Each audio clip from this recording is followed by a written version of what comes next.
Hello students, आज हम लोग एनसीईआरटी बुक्स का जो हम लोग का मिशन है कि हम लोग एनसीईआरटी बायोलॉजी को जो है एकदम point to point, word to word हम लोग पूरा जो है क्लियर करा दे बच्चों को। उसी क्रम में आज हम लोग एक बड़ा इम्पोर्टेंट टॉपिक जो है ग्लाइकोलाइसिस चुने हैं। आज हम लोग ग्लाइकोलाइसिस के बारे में पढ़ेंगे। चलिए देखते हैं ये जो ग्लाइकोलाइसिस जो है,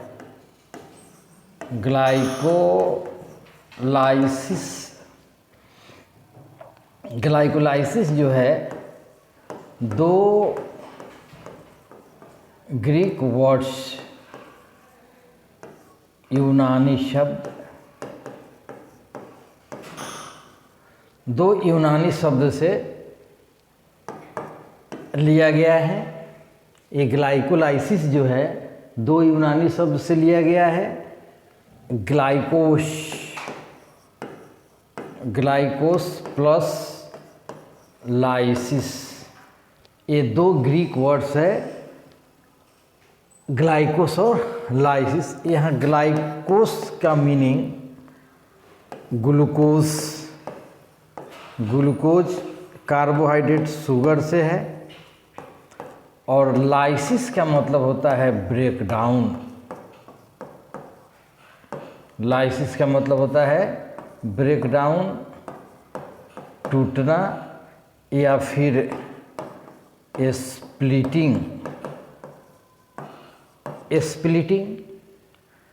तो ग्लूकोज का टूटना, स्प्लिटिंग होना ग्लाइकोलाइसिस कहलाएगा। तो यहाँ ग्लाइकोलाइसिस का हम लोग डेफिनीशन जो है बड़ी आसानी से दे सकते हैं। अगर इतना बात हम लोग जान रहे हैं कि ग्लाइकोलाइसिस दो ग्रीक वर्ड्स से डिराइव हुआ है, लिया गया है, उत्पन्न हुआ है। दो ग्रीक वर्ड्स का बना है ग्लाइकोलाइसिस, ग्लाइकोस और लाइसिस।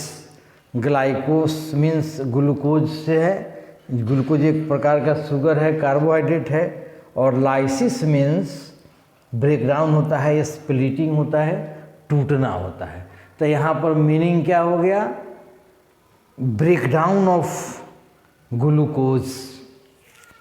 होता क्या है कि एक सेल के अंदर, ये सेल है, इस सेल के अंदर जो इसका साइटोप्लाज्म होता है, सेल का जो साइटोप्लाज्म होता है, उस साइटोप्लाज्म के अंदर ग्लूकोज इंटर करता है, और उस ग्लूकोज का ब्रेकडाउन जो है, पार्शियल ब्रेकडाउन पायरुविक एसिड में होता है। पायरुविक एसिड में होता है। तो इनसाइड द साइटोप्लाज्म के अंदर जब ग्लूकोज का breakdown, partial breakdown pyruvic acid में होता है, तो इसी प्रोसेस को हम लोग ग्लाइकोलाइसिस कहते हैं। ग्लाइकोलाइसिस कहते हैं। तो साइटोप्लाज्म के अंदर ग्लूकोज का पायरुविक एसिड में ब्रेकडाउन होना, टूटना जो है ग्लाइकोलाइसिस कहलाता है। तो इससे हम लोग को कई पॉइंट्स मिले कि वेयर साइट ऑफ ग्लाइकोलाइसिस कहाँ होता है? तो साइटोप्लाज्म में। ग्लाइकोलाइसिस का जो की प्रोडक्ट होता है, इंड प्रोडक्ट होता है, वो पायरुविक एसिड है। चूँकि यहाँ ग्लूकोज जो है 6 कार्बन मॉलिक्यूल्स है। चीज़ हमको देखना है, ग्लूकोज जो है 6 कार्बन मॉलिक्यूल है, और पायरुविक एसिड जो है 3 कार्बन मॉलिक्यूल्स है। तो जब ग्लूकोज, जब वन मॉलिक्यूल ग्लूकोज जब ब्रेकडाउन होगा, तो चूँकि ग्लूकोज का एक मॉलिक्यूल 6 कार्बन वाला है, तो जब उसका ब्रेकडाउन होगा तो 3 कार्बन मॉलिक्यूल्स का जो प्रोडक्ट प्राप्त होगा। तो कितने मॉलिक्यूल्स होंगे पायरुविक एसिड के? तो 2 मोलिक्यूल्स। इस तरह से हम सीख सकते हैं कि 1 मोलिक्यूल्स ऑफ ग्लूकोज ग्लाइकोलाइसिस के द्वारा टूटेगा और पायरुविक एसिड बनाएगा तो कितने मोलिक्यूल्स बनेंगे पायरुविक एसिड के? तो 2 मोलिक्यूल्स बनेंगे। इस तरह से ग्लाइकोलाइसिस का जो एक की प्रोडक्ट है, ग्लाइकोलाइसिस का जो की प्रोडक्ट है, इंड प्रोडक्ट है, लास्ट प्रोडक्ट है पायरुविक एसिड, तो ग्लाइकोलाइसिस में 2 मोलिक्यूल्स पायरुविक एसिड का निर्माण होता है। तो इतना बात ग्लाइकोलाइसिस के बारे में है। ग्लाइकोलाइसिस के बारे में हम लोग क्या देखे कि ग्लाइकोलाइसिस 2 ग्रीक वर्ड्स से बना है, ग्लाइकोस और लाइसिस। ग्लाइकोस का सेंस ग्लूकोज से है और लाइसिस का मीनिंग ब्रेक डाउन होता है। इसका तो क्या डेफिनेशन हो गया? Break down of glucose. ये प्रोसेस कहाँ होता है? साइटोप्लाज्म में होता है। तो 1 मोलिक्यूल्स ऑफ ग्लूकोज जब ब्रेक करता है ग्लाइकोलाइसिस के दौरान तो 2 मोलिक्यूल्स पायरुविक एसिड का निर्माण होता है, क्योंकि ग्लूकोज 6 कार्बन मोलिक्यूल्स है, 6 कार्बन वाला जो है कंपाउंड है, और जब ये टूटेगा तो 3 कार्बन वाला बनेगा ये कंपाउंड। तो आप समझ सकते हैं कि कितने मोलिक्यूल्स बनेंगे? तो 2 मोलिक्यूल्स। इस तरह से हम कह सकते हैं कि ग्लाइकोलाइसिस में जो ग्लूकोज टूटता है और पायरुविक एसिड जो बनता है उसके कितने मोलिक्यूल्स बनते हैं? 2 मोलिक्यूल्स बनते हैं। ग्लूकोज 1 मोलिक्यूल ग्लूकोज जब ब्रेकडाउन होता है, ग्लाइकोलाइसिस होता है, तो कितने मोलिक्यूल्स पायरुविक एसिड के? 2 मोलिक्यूल्स पायरुविक एसिड के बनते हैं। इस तरह से हम पायरुविक एसिड के बारे में जान सकते हैं कि पायरुविक एसिड जो है की product, end product of glycolysis है। अब इसको जो है ईएमपी पाथवे भी कहते हैं। ईएमपी पाथवे, ईएमपी पाथवे भी जो है हम लोग कहते हैं ग्लाइकोलाइसिस का दूसरा नाम। तो इसके डिस्कवरर के नेम के आधार पर जो है इसका नाम रखा गया है। इसका अध्ययनकर्ता जो है E for Embden, M for Meyerhof and P for Parnas. ये 3 जो है साइंटिस्ट मिलके इसका जो है इसका स्टडी किया है, इसलिए इसको ईएमपी पाथवे भी कहा जाता है। तो इस तरह से हम लोग इतना समझे हैं, इस चीज़ को देखते हैं।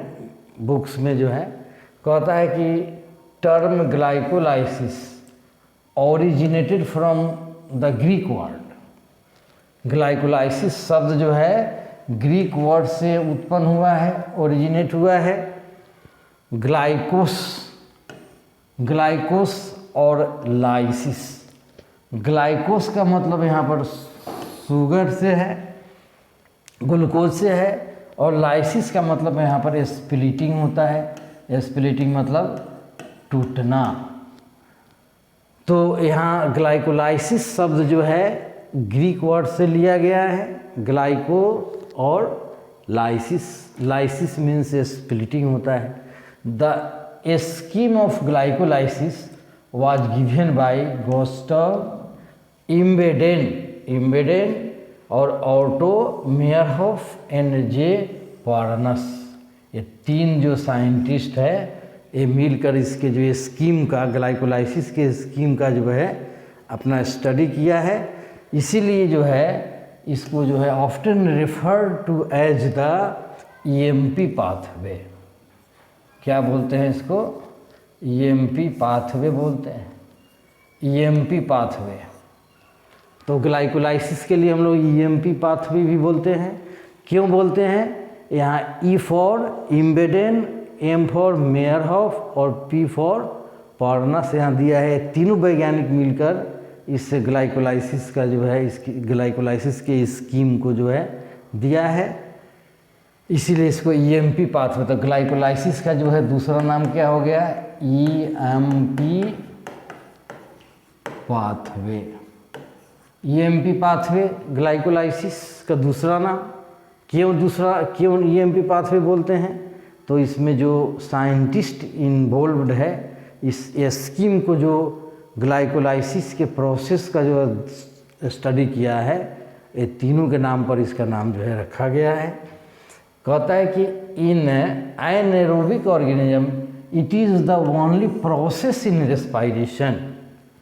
चलिए यहाँ सबसे एक इम्पॉर्टेंट बात है, कई बार सवाल भी पूछे गए हैं कि glycolysis occurs in the cytoplasm of cell. Cytoplasm of the cell, एक ग्लाइकोलाइसिस की क्रिया होता कहाँ है, तो cytoplasm of the cell and present in all living organism. चलिए, in this process glucose undergoes partial oxidation. इसमें आपको देखना है कि ग्लाइकोलाइसिस में जो ग्लूकोज होता है उसका ऑक्सीडेशन होता है, ऑक्सीजन की उपस्थिति में ब्रेकडाउन होता है, लेकिन यहाँ पर पार्शियल का मतलब नॉट कंप्लीट, इनकम्प्लीट, पार्शियल जो है ऑक्सीडेशन होता है to form 2 molecules of pyruvic acid. हम लोग देखे हैं कि ग्लाइकोलाइसिस प्रोसेस में ग्लूकोज का जो है पार्शियल ऑक्सीडेशन होता है, ग्लूकोज का पार्शियल ऑक्सीडेशन होता है और 2 मॉलिक्यूल्स ऑफ पायरुविक एसिड का जो है निर्माण होता है। 2 मॉलिक्यूल्स ऑफ पायरुविक एसिड का निर्माण होता है। In plants this glucose is derived from sucrose. Plants में जो ग्लूकोज होता है, ग्लूकोज जो ग्लाइकोलाइसिस में जो ग्लूकोज यूज होता है वो कहाँ से आता है, सुक्रोज से आता है, which is the end product of photosynthesis और फ्रॉम स्टोरेज। ये सुक्रोज जो है फोटोसिंथेसिस का एंड प्रोडक्ट होता है, या फिर प्लांट के अंदर ये जो सुक्रोज है वो जमा होते हैं, जमा हुए रहते हैं पहले से, वहाँ से हम लोग को प्राप्त होता है। तो इतना बात जो है एक इंट्रोडक्टरी जो है स्टडी हुआ हम लोग का ग्लाइकोलाइसिस का, कि ग्लाइकोलाइसिस को हम लोग ईएमपी पाथवे बोलते हैं, क्योंकि 3 वैज्ञानिक इम्बेडेन, मेयरहॉफ और पार्नस, ये तीनों मिलकर जो है ग्लाइकोलाइसिस के स्कीम का अध्ययन किया था। और ये जो है साइटोप्लाज्म में होता है और ग्लूकोज का पार्शियल ऑक्सीडेशन होता है और 2 मॉलिक्यूल ऑफ पायरुविक एसिड बनते हैं। इतना बात जो हम लोग देखे। अब फिर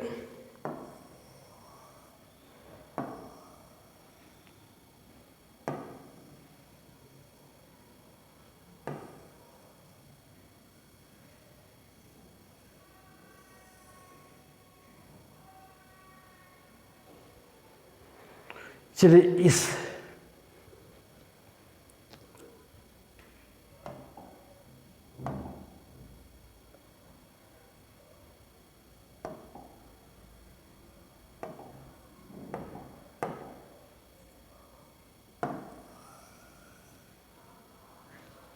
चलिए सबसे बड़ा इसमें जो ग्लाइकोलाइसिस का जो अगर ई डायग्राम, अगर ये जो एरो डायग्राम जो भी स्टूडेंट अगर इसको अगर समराइज कर लेता है, अपने आप को जो है इस चीज़ को, प्रोसेस को, स्टेप को याद कर लेता है, तो वो खुद ब खुद जो है वो सब चीज़ कर सकता है। इसलिए इस पर ज़्यादा हम लोग को ध्यान देना है, क्योंकि हम लोग को पता है कि ग्लाइकोलाइसिस में ग्लूकोज क्या होगा, टूटेगा। तो यहाँ ग्लूकोज से स्टार्ट हुआ है, ग्लाइकोलाइसिस में ग्लूकोज टूटता है, ग्लूकोज 6 कार्बन कंपाउंड है। तो ये ग्लूकोज जो है ग्लूकोज 6 फॉस्फेट में जो है कन्वर्ट करता है। पहला स्टेप है कि ग्लूकोज जब ब्रेक डाउन करता है, ग्लूकोज जब टूटना शुरू करता है, ग्लूकोज का जब ग्लाइकोलाइसिस होता है, तो पहला स्टेप क्या है कि ग्लूकोज जो है कौन सी में टूटता है, ग्लूकोज 6 फॉस्फेट में कन्वर्ट करता है। और यहाँ पर इसके लिए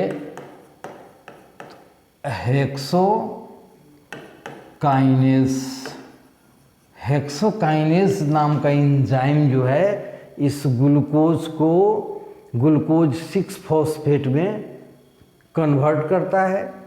और इस कन्वर्सन के लिए यहाँ पर एटीपी की जो है रिक्वायरमेंट होता है। इसमें एटीपी एनर्जी के रूप में जो है खर्च होता है।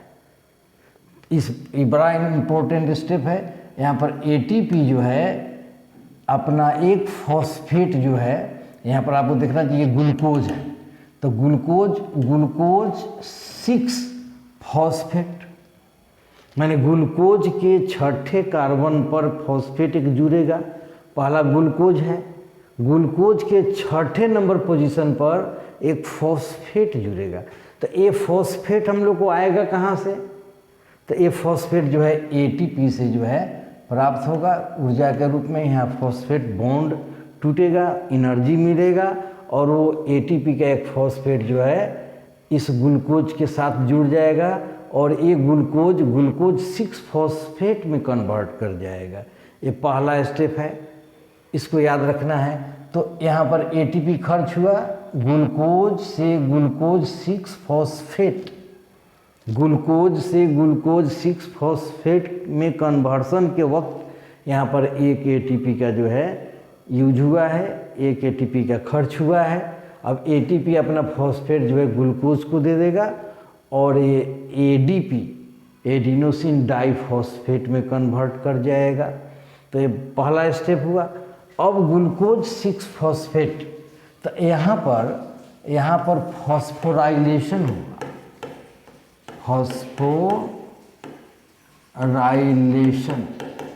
फॉस्फोराइलेशन का मतलब हुआ फॉस्फेट का जुड़ना। फॉस्फोराइलेशन मीन्स फॉस्फेट का जुड़ना। तो यहाँ ग्लूकोज से ग्लूकोज 6 फॉस्फेट में कन्वर्सन में यहाँ पर फॉस्फोराइलेशन हुआ है हेक्सोकाइनेज एंजाइम की उपस्थिति में, और ये ग्लूकोज 6 फॉस्फेट में कन्वर्ट कर गया है।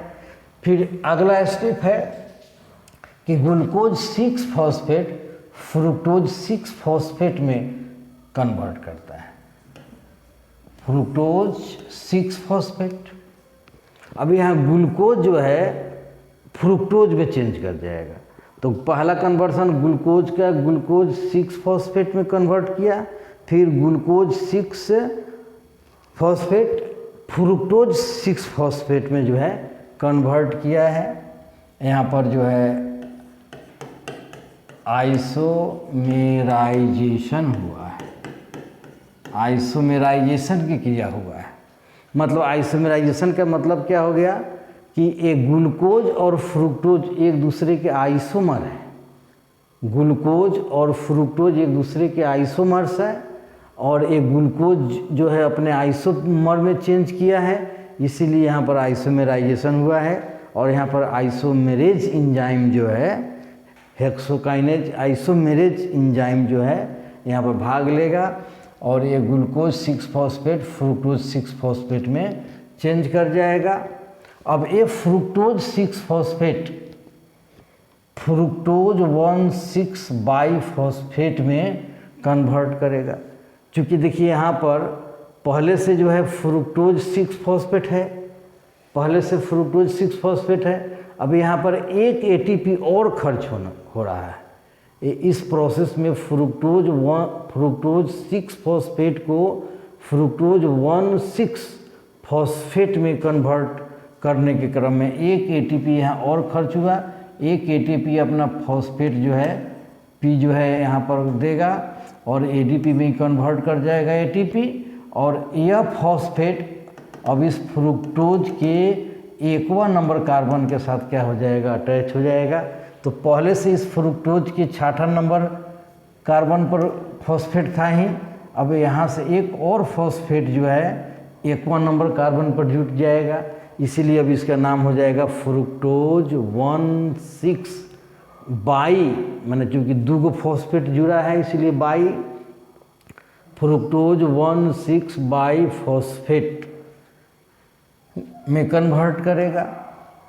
तो यहाँ भी फॉस्फोराइलेशन हुआ है, फॉस्फोराइलेशन।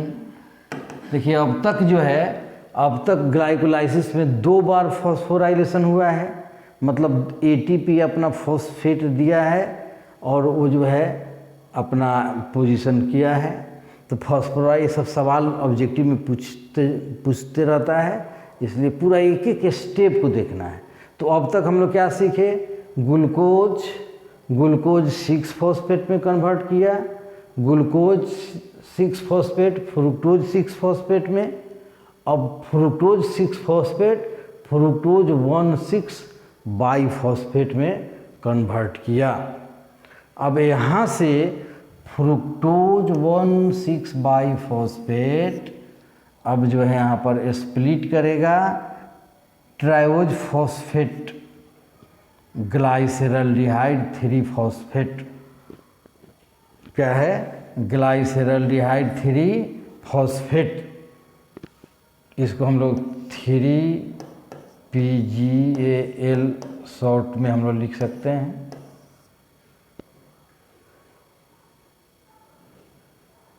3-फॉस्फोग्लाइसेरल्डिहाइड, इससे पढ़ेंगे हम लोग ग्लाइसेरल्डिहाइड 3 फॉस्फेट, या फिर इसको शॉर्ट में 3PGL लिखा जाता है। 3PGL 3-फॉस्फोग्लाइसेरल्डिहाइड।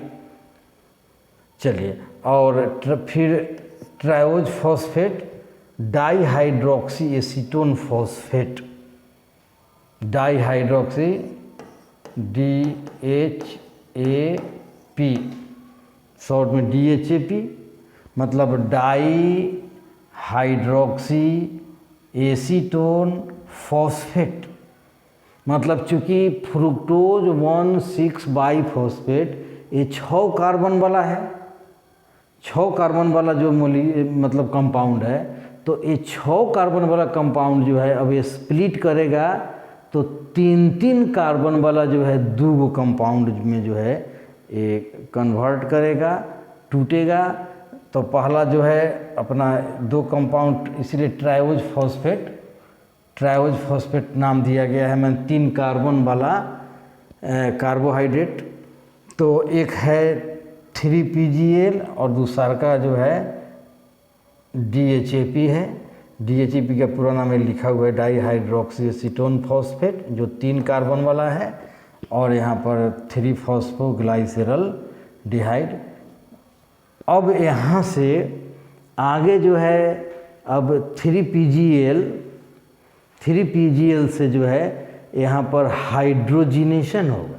यहाँ से 2 हाइड्रोजन जो है, यहाँ से 2 हाइड्रोजन क्या होगा, रिमूव होगा, और यहाँ पर 2 हाइड्रोजन जो है, इससे 3PGL से 2 हाइड्रोजन रिलीज होगा, और इस 2 हाइड्रोजन को NAD जो है हाइड्रोजन एक्सेप्टर है, वो हाइड्रोजन एक्सेप्ट करके NADPH2 में जो है कन्वर्ट कर जाएगा। NADH+H है, या इसी को NADPH2 भी कह सकते हैं, चूँकि 2 हाइड्रोजन का हाइड्रोजिनेशन हुआ है। तो अब ये जो है, जब इसे 2 हाइड्रोजन इसका जब निकलेगा और यहाँ पर एक जो है NADPH2 का निर्माण होगा, तो ये जो है कन्वर्ट कर जाएगा 1,3 बाईफॉस्फोग्लाइसेरिक एसिड में, 1,3 बाईफॉस्फोग्लाइसेरिक एसिड में कन्वर्ट कर जाएगा। चूँकि यहाँ कुछ आएगा एक इसका, और एक जो है ये भी कन्वर्ट इसमें करेगा। फिर यहाँ पर दिखाया गया है, रिवर्सिबल रिएक्शन का जो है चिन्ह दिखाया गया है कि ये जो है फिर दोनों में टूटेगा, ये इस तरह टूट रहा है, और फिर ये भी इसमें कन्वर्ट करके फिर टूटेगा। इसीलिए यहाँ पर ट्राइओज बाईफॉस्फेट जो है 1,3 बाईफॉस्फोग्लाइसेरिक एसिड 2 मॉलिक्यूल्स बनेंगे। अब इस मॉलिक्यूल से अब फिर जो है यहाँ पर एक फॉस्फेट क्या होगा, बाहर निकलेगा। तो यहाँ ADP जो है इस फॉस्फेट को लेकर यहाँ ATP में कन्वर्ट कर जाएगा, मतलब यहाँ एनर्जी बनेगा। यहाँ अब तक 2 एनर्जी खर्च हुआ था, एनर्जी एटीपी के रूप में है, तो 2 एनर्जी खर्च हुआ था, लेकिन उसमें से यहाँ पर 1 एनर्जी बनेगा जब 1,3-बाईफॉस्फोग्लाइसेरिक एसिड जब 3-फॉस्फोग्लाइसेरिक एसिड में कन्वर्ट करेगा तो यहाँ पर से जो है एक फॉस्फेट हटेगा और वो फॉस्फेट को जो है एडीपी ग्रहण करेगा और एडीपी जो है एटीपी में कन्वर्ट करेगा। एटीपी ही ना एनर्जी का फॉर्म होता है, एटीपी ही जो है फॉर्म ऑफ एनर्जी होता है। तो ऊपर एनर्जी जो है क्या हुआ है, खर्च हुआ था, यहाँ पर बना है। ये स्टेप पूछे जाते हैं कि ग्लाइकोलाइसिस प्रोसेस में एनर्जी का निर्माण कहाँ होता है, एनर्जी का निर्माण कहाँ होगा, तो जब 1,3-बाईफॉस्फोग्लाइसेरिक एसिड 3-फॉस्फोग्लाइसेरिक एसिड में कन्वर्ट करेगा तो उस समय जो है एटीपी का फॉर्मेशन होगा। एटीपी खर्च कहाँ होगा, तो आपको ग्लूकोज से ग्लूकोज 6-फॉस्फेट में कन्वर्ट करेगा तो वहाँ एटीपी का खर्च होगा। एटीपी का खर्च होगा मतलब फॉस्फेट बॉन्ड टूटेगा और वो एडीपी भी कन्वर्ट कर जाएगा। फिर दूसरा खर्च कहाँ हुआ है, जब फ्रुक्टोज 6-फॉस्फेट फ्रुक्टोज 1,6-बाईफॉस्फेट में जब चेंज किया है तो वहाँ एटीपी का खर्च हुआ है। तो ये सब सवाल पूछे जाते हैं, इसलिए इसको पूरे को एकदम स्टेप को समझ जाना है, याद कर जाना है। अब यहाँ पर फिर जो है, अब चूँकि 1,3-बाईफॉस्फोग्लाइसेरिक एसिड से एक फॉस्फेट निकल चुका है तो 1वां नंबर कार्बन का फॉस्फेट निकला है, इसीलिए अब केवल क्या बच जाएगा, 3-फॉस्फोग्लाइसेरिक एसिड बच जाएगा। अब यहाँ से जो है अब तीसरा नंबर कार्बन का फॉस्फेट फिर दूसरा नंबर कार्बन पर शिफ्ट करेगा और ये जो है बन जाएगा 2-फॉस्फोग्लाइसेरिक एसिड, इसी को ग्लाइसरेट, इसका आयनिक फॉर्म हो जाएगा, आयनिक रूप ग्लाइसरेट, ऐसे ग्लाइसेरिक एसिड भी लिखा जा सकता है। तो यहाँ पर फॉस्फेट का केवल पोजीशन चेंज किया है।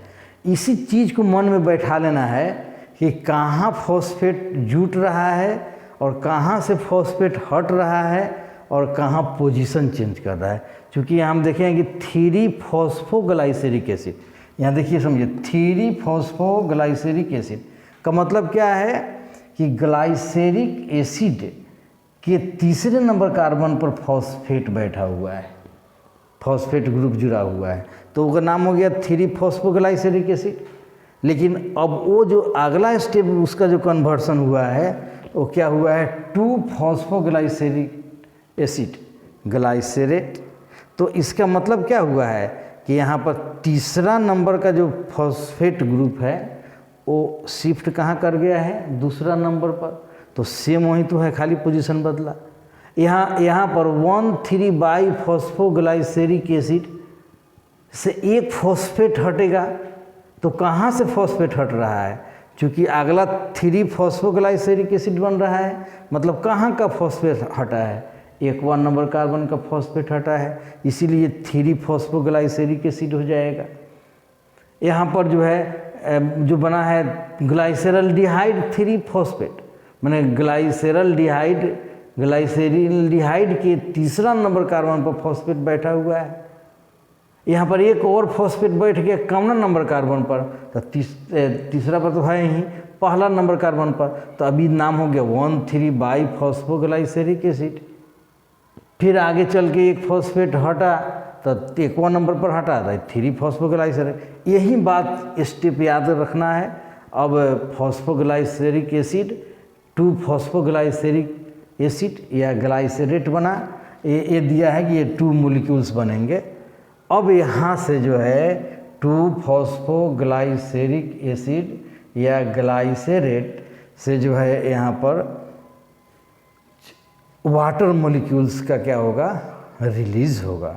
यहाँ वाटर मॉलिक्यूल्स रिलीज होंगे, मतलब H2O, और H2O निकलने के बाद जो है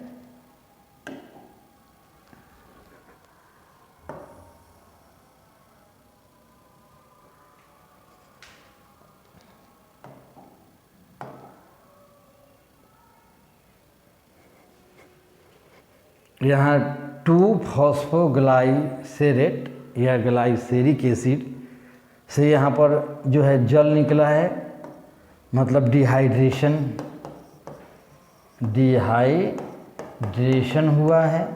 और डिहाइड्रेशन के द्वारा अब ये जो है अब फॉस्फोइनोल पाइरूवेट डिहाइड्रेशन के बाद जब वाटर मॉलिक्यूल्स निकलेगा 2-फॉस्फोग्लाइसेरेट से, तो वो कन्वर्ट कर जाएगा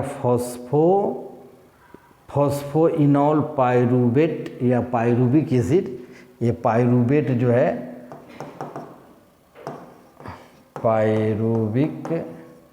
पाइरूविक एसिड का ही आयनिक फॉर्म पाइरूवेट है।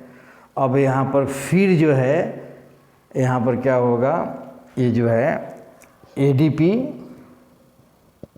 एडीपी में यहाँ फिर एक एटीपी बनेगा, यहाँ पर फिर एटीपी बनेगा। और जो है यहाँ का फॉस्फोइनोल पाइरूवेट, यहाँ जो फॉस्फेट जो लगा है वो फिर जो है एडीपी उसको लेके एटीपी में कन्वर्ट कर देगा, एनर्जी का फॉर्मेशन हो जाएगा। और एनर्जी का फॉर्मेशन होने से अब क्या होगा, फॉस्फेट हटेगा, बस ही डायरेक्ट जो है पाइरूविक एसिड का निर्माण कर लेगा। यही है स्टेप्स ऑफ ग्लाइकोलाइसिस। इस प्रोसेस को जैसे भी हो, जिस तरह भी हो, इसको याद कर लेना है। अगर आप इसको याद कर लेते हैं तो फिर कोई भी प्रॉब्लम नहीं होने वाला है। इसको नहीं याद करते हैं तो फिर आगे का ये जो भी कहानी है इसको आप नहीं कर सकते हैं। तो ये पूरा अगर ग्लाइकोलाइसिस अगर सचमुच में चाहते हैं कि हम ग्लाइकोलाइसिस का एक एक सवाल बना ले, ग्लाइकोलाइसिस का एक एक चीज़ हम कमांड कर ले, तो आप इस स्टेप्स को क्या कर ले, एकदम पढ़ जाए। 1 दिन 2 दिन 4 दिन जितना दिन में याद हो जाए, बस इसको अपना जो है पन्ना पर एक बड़ा सा पेज पर जो है क्या कर लेना है, इसको फिर लिख लेना है और टांग देना है। जहाँ पर आप मतलब ज़्यादा समय बिताते हैं उस जगह पर टांग लेना है। 2 4 5 10 दिन इसको एकदम एक एक स्टेप, 10 स्टेप रिएक्शन है ये। एक दिन में अगर एक एक स्टेप भी याद करते हैं तो आप इस चीज़ को जो एकदम कर लेते हैं। और बहुत बड़ा चीज़ नहीं है, इसको एकदम दिमाग से एक बार तो समझ लेना है, उसके बाद में कहाँ कोई दिक्कत है। ये जो है स्टेप को देखना है। ग्लूकोज 6-फॉस्फेट में चेंज होगा, ग्लूकोज 6-फॉस्फेट, फ्रुक्टोज 6-फॉस्फेट में, फिर जो है वहाँ पर फ्रुक्टोज 1,6-बाइफॉस्फेट, वहाँ से फिर वो टूटेगा तो 3 गो ट्राइओज फॉस्फेट में टूटेगा, 2 ट्राइओज फॉस्फेट में टूटेगा, एक 3PGL और DHAP, फिर DHAP 3PGL में कन्वर्ट कर जाएगा। इस तरह से 3PGL 2 मॉलिक्यूल्स बनेंगे और फिर आगे जो है कन्वर्ट करके अपना जो है इस स्टेप में लास्ट में पाइरूविक एसिड 2 मॉलिक्यूल्स बना देंगे। यही तो है स्टेप ऑफ ग्लाइकोलाइसिस। तो इस चीज़ को किताब वाला जो है लिखे हुआ है, इस चीज़ को हम लोग देखते हैं थोड़ा सा।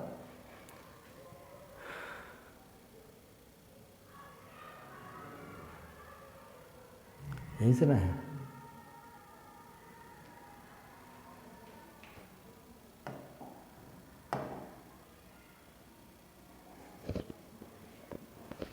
कहता है कि sucrose is converted into glucose and fructose by enzyme invertase and these 2 monosaccharide readily enter the glycolytic pathway. इस चीज़ को हम लोग पहले भी देखे थे। ये कह रहा है कि प्लांट के केस में जो है, प्लांट के केस में सुक्रोज जो है ग्लाइकोलाइसिस के प्रोसेस में सुक्रोज से निकला हुआ ग्लूकोज और फ्रुक्टोज का यूज करता है।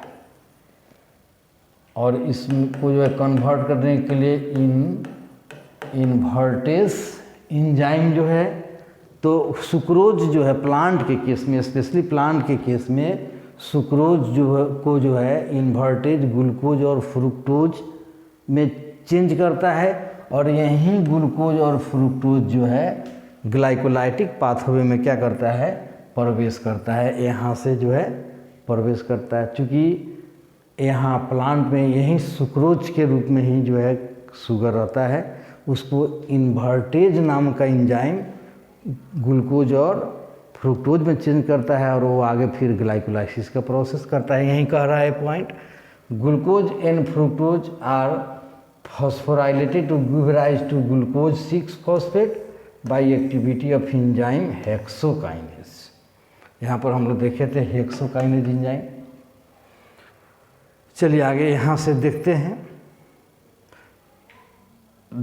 This phosphorylated form of glucose then isomerise to produce fructose 6 phosphate. यहाँ पर देखना है, कहता है कि a phosphorylated form of glucose, यही है glucose 6 phosphate, a phosphorylated form हो गया। मतलब फॉस्फोराइलेशन यहाँ बताया गया था कि फॉस्फोराइलेशन हुआ था, तो ग्लूकोज 6 फॉस्फेट में जो चेंज किया यही है फॉस्फोराइलेटेड फॉर्म।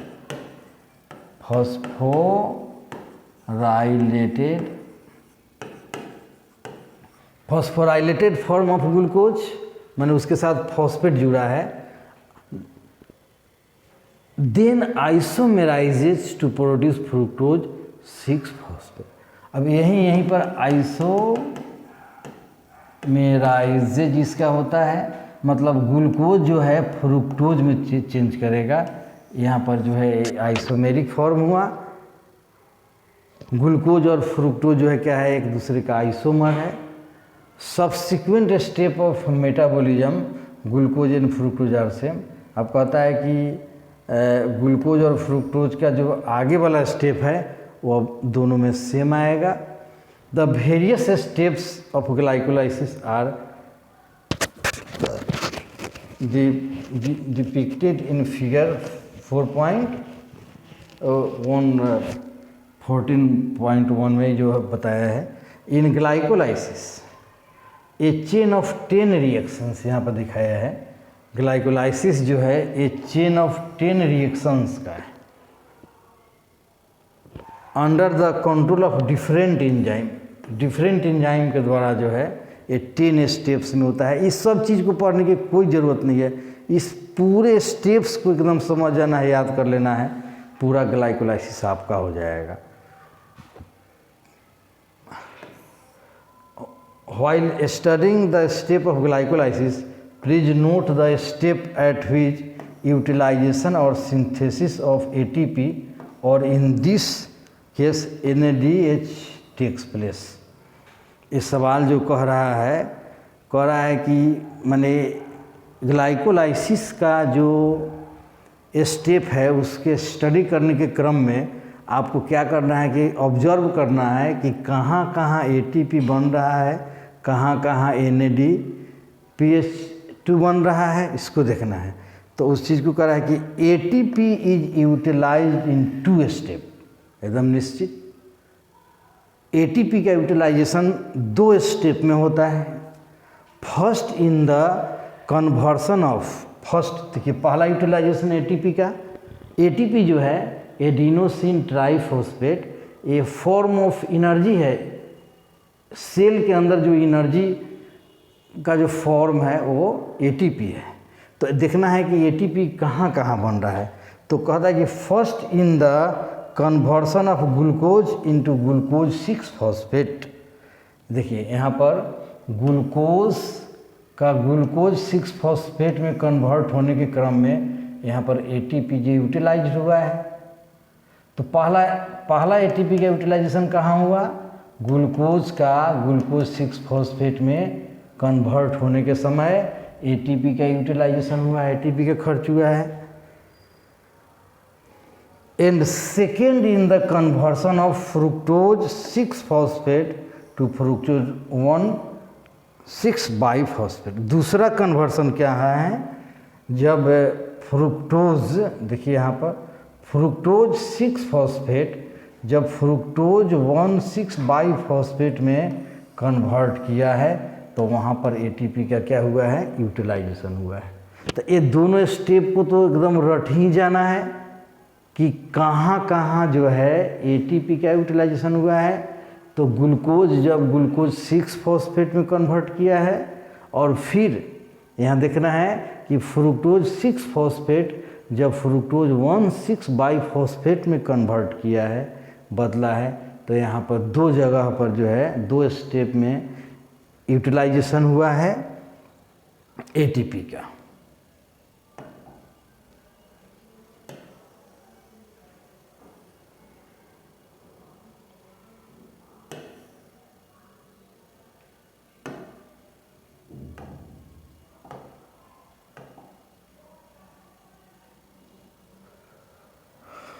अब यहाँ पर fructose 1,6 biphosphate, fructose 1,6 biphosphate split into dihydroxy acetone phosphate DHAP and 3 फॉस्फोग्लाइसरल्डिहाइड 3PGL। ये जो कन्वर्सन है,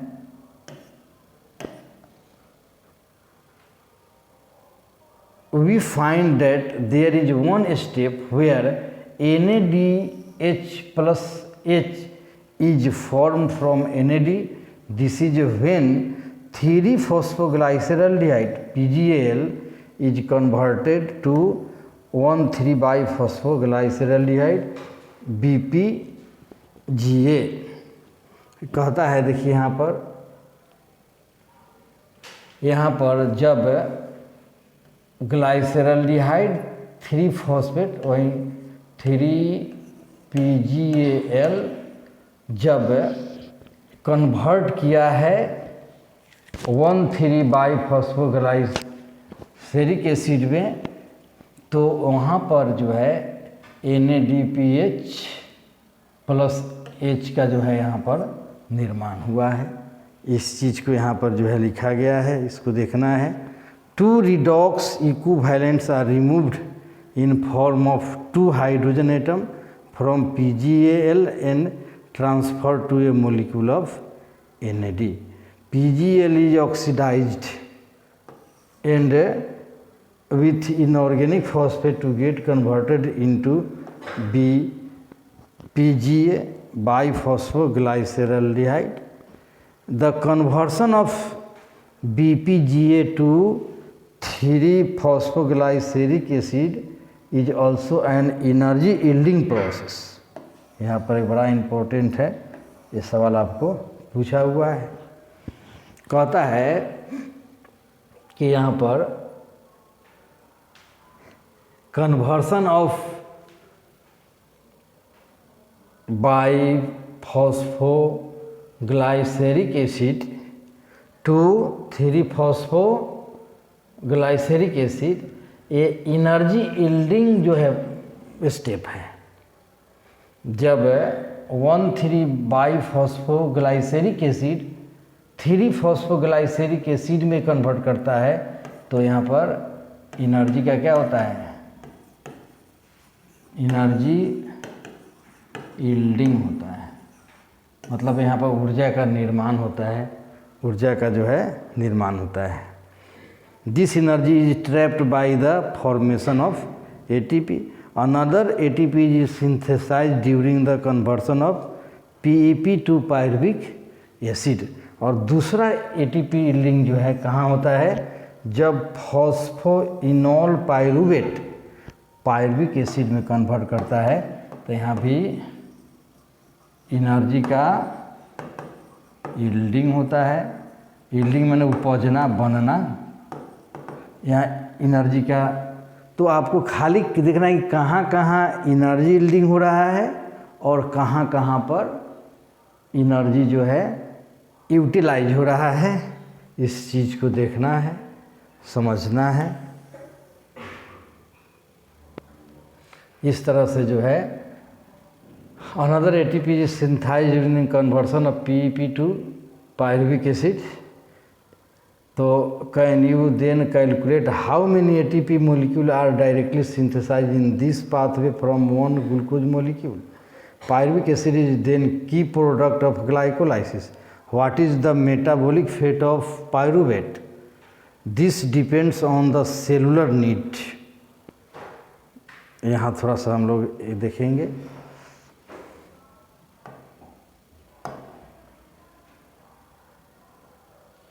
कहता है कि there are 3 major way in which different cell handle pyruvic acid.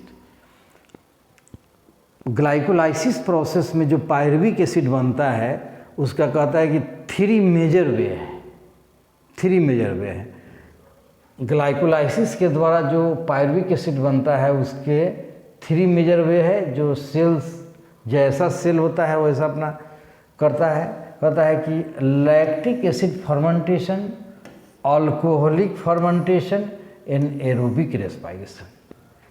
ये 3 स्टेप्स में अब पायरुविक एसिड का जो फेट है वहाँ पर उसके पहले जो है सवाल किया गया था. एनसीईआरटी ने ही सवाल किया है खुद में कि what is the fate of pyruvic acid. Glycolysis में जो पायरुविक एसिड बनता है, की प्रोडक्ट जो ग्लाइकोलाइसिस का है पायरुविक एसिड, उसका क्या फेट है, क्या उसका तकदीर है, क्या उसका नसीब है. फेट माने भाग्य होता है. तो कहता है उसके भाग में 3 बातें लिखे हो सकते हैं. वो सेल पर निर्भर करता है कि कैसा सेल उसको हैंडल कर रहा है उस पायरुविक एसिड को. तो उसके तकदीर में क्या क्या लिखा हो सकता है. तो उसका लैक्टिक एसिड फर्मेंटेशन हो सकता है, या उसका अल्कोहलिक फर्मेंटेशन हो सकता है, या उसका एरोबिक रेस्पायरेशन हो सकता है. तो कहता है कि fermentation takes place under anaerobic condition in many prokaryotes and unicellular eukaryotes. कहता है कि फर्मेंटेशन जो है एनारोबिक कंडीशन में हो सकता है. Anaerobic condition, absence of O2. अगर सेल जो है हमारा, सेल के अंदर, सभी सेल के अंदर ग्लाइकोलाइसिस होते हैं, पायरुविक एसिड बनते हैं. अगर सेल जो है एनारोबिक है, मतलब वहाँ ऑक्सीजन नहीं है सेल के अंदर, तो उसका फर्मेंटेशन हो जाएगा. वो जो मेनली जो है प्रोकैरियोट्स एंड यूनिसेलुलर यूकैरियोट्स होता है. For the complete oxidation of glucose to CO2 and H2O, however organism adopt Krebs cycle which is also called as aerobic respiration. अगर एरोबिक रेस्पायरेशन हो रहा है प्रेजेंस ऑफ O2 में, तो क्या होगा, उसका कंप्लीट पायरुविक एसिड का जो है कंप्लीट ऑक्सीडेशन होगा, ग्लूकोज का कंप्लीट ऑक्सीडेशन होगा CO2 और H2O में, और वहाँ पर क्रेब्स साइकिल चलेगा. वहाँ पर कौन सा साइकिल चलेगा? Krebs cycle. ये दोनों हम लोग को जो है आगे पढ़ना है. अगला टॉपिक है ये है फर्मेंटेशन, जो हम अगले वीडियो में जो है फर्मेंटेशन पढ़ाएंगे, और फिर उसके बाद वाला वीडियो में क्रेब्स साइकिल पढ़ाएंगे. तो इस बात को आपको एकदम याद रखना है कि हर हालत में ग्लूकोज जो है पायरुविक एसिड में टूटेगा. अब पायरुविक एसिड का जो फेट है, अब वो आगे क्या टूटता है, कौन सी में टूटता है. तो चलिए आज हम इस ग्लाइकोलाइसिस को देखें. इसमें कोई भी दिक्कत हो तो फिर अपना पूछना है, कमेंट करना है. और हमारा जो चैनल है बायो स्टडी सेंटर मोतिहारी, उसको ज़रूर सब्सक्राइब करिए. ठीक है, तो फिर